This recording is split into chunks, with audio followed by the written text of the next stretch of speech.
હે ભાવિન, સુખી લગ્ન જીવન કોને કહેવાય? એ તો હવે જો લગ્ન પછી જેને સુખ ભોગવું હોય એને ખબર પડે.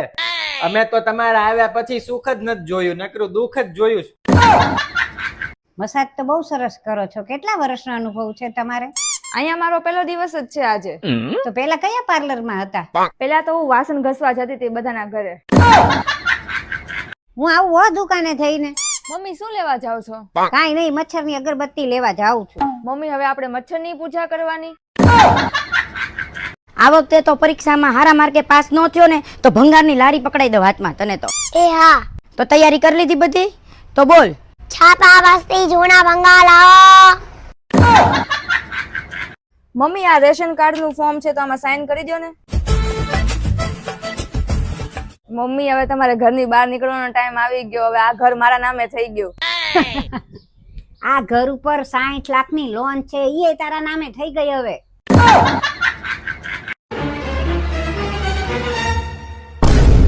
આ શું કરે છે? ગળા ફાંસો ખાઉં છું. પણ હાથે બાંધીને? ગળામાં બાંધું તો હું શ્વાસ કઈ રીતના લઉં? મમ્મી તમે પપ્પાની હારે લગ્ન શું કામ કર્યા હતા? મારું તો મગજ ખરાબ થઈ ગયું તું એટલે. અરે મગજ તો તમારું ખરાબ થયું હતું ને, એમાં પપ્પાની જિંદગી શું કામ ખરાબ કરી? મમ્મી એસી નખાવી દો ને, આ કુલર માં બહુ ગરમી થાય છે. અરે એસી તો હમણાં હું નખાવી દઉં, પણ કુલર માંથી હવા નીકળે ને તારા વાળ ઉડે. તું તો એવી અસલ હિરોઈન જેવી લાગે છો. હે મમ્મી સાચું? બોલ હવે કરાવું છે એસી ફિટ? ના ના, એટલી બધી ક્યાં ગરમી થાય છે, ચાલશે. રાજા હરિચંદ્ર કેમ ખોટું ન બોલતા?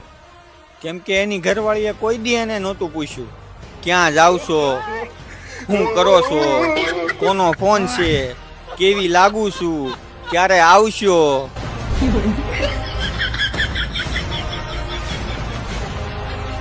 ગુજરાતમાં શું હાલે મોટા? ગુજરાતમાં ગુજરાતની તો તમે કરો જ માં. એક કટથી ગેસના બાટલા નથી મળતા, હવે સુલા હરગાવા બર્તન સારી કરતી ભેગા તો માવઠાની આગાહી આવી. એટલે આ ભગવાનને ઈચ્છા નથી કે તમે હરખેથી રાંધીને ખાઓ.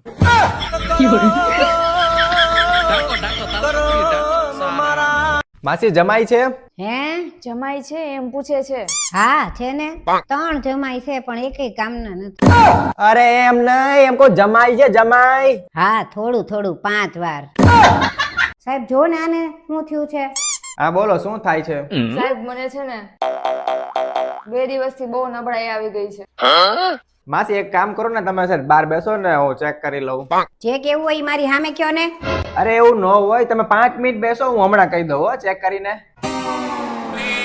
સાહેબ મને કાંઈ નથી થયું, પણ આ ઉનાળો આવ્યો છે ને તો બધા મસાલા લીધા છે ને ઘઉં ને બધું સાફ કરવાનું છે, મારે નથી કરવું. એટલે એવી કઈક બીમારી કયો ને કે મને 15 દિવસ માટે આરામ મળે. હા હા, પણ એની થોડી ફી વધારે થાય હો. અરે જેટલી થાય એટલી લઈ લેજો. સારું, વાંધો નહીં. માસી આવો તો અંદર. શું થયું છે આને? આ વાતાવરણ બદલાય છે ને, તો ઉનાળો ચાલુ થયો ને એને ઇન્ફેક્શન લાગી ગયું છે, એટલે એને હમણાં છે ને 15-20 દિવસ તો એકદમ આરામ જ આપજો. અને એને જમવાનું બધું છે, દવા કાંઈ લખી નથી દેતો, દવાની કાંઈ જરૂર નથી, પણ એને છે ને લીંબુ પાણી, બીજા બધા જ્યુસ, ફળ ફ્રૂટ એવું બધું ખાસ ખવડાવજો, એટલે બધું થઈ જશે. અને બાકી ફૂલ આરામ આપવાનો, કાંઈ કામ નહીં આપ. મનીષા, એ મનીષા. હા મમ્મી.